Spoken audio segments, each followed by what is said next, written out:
From a labor perspective, we see two components. Number one, labor rates are raising, especially, we see, especially in California, the teams and groups out there are really struggling with those increased labor rates. The other thing is access to skilled labor. It's harder to find skilled labor in today's market. I see a lot of growers doing really well with H-2A programs, which might be Canada's version of the program, but programs where you can bring migrant labor legally into the country and provide for them, and they provide great work. So there is a rising cost in labor and also a limited supply of skilled labor, which means that you have to use your resources better.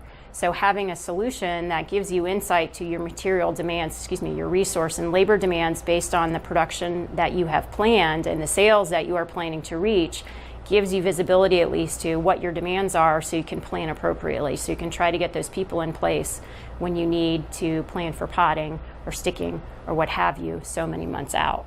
And so we see people coming, and some of their requirements are because they need to better manage labor.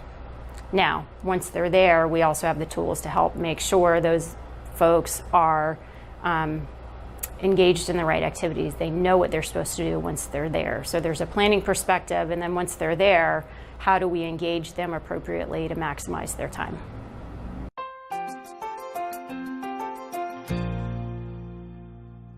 From a sustainability aspect, I think of two different aspects. I think number one is more the environmental conservation and sustainability of the environment and kind of reducing your mark on the environment.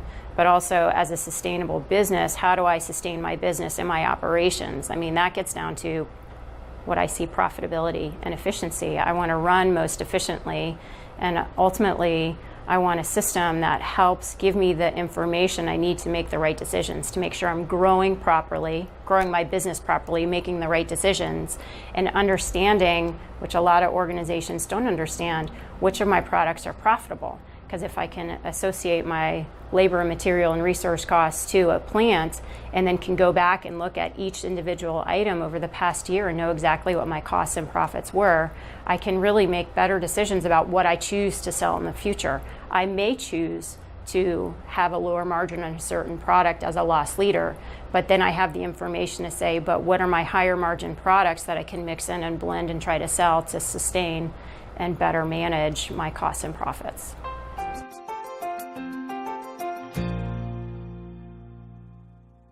So one of the interesting things about this industry, as anyone in the industry knows, but not everyone outside the industry knows, is that they make the majority of their revenue in a very small period of time. So we have customers who make 90% of their revenue in a 4-month time period, and that is incredible to me.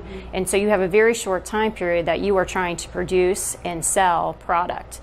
And so where we come in is we help you plan what you're going to produce, and you can forecast what your resources, your machine, your labor, your material demands and costs and timing of everything is going to be over the next season. You can start putting in those production plans a year, 2 years in advance, and start modeling what do I anticipate are my capacities and constraints for that period of time.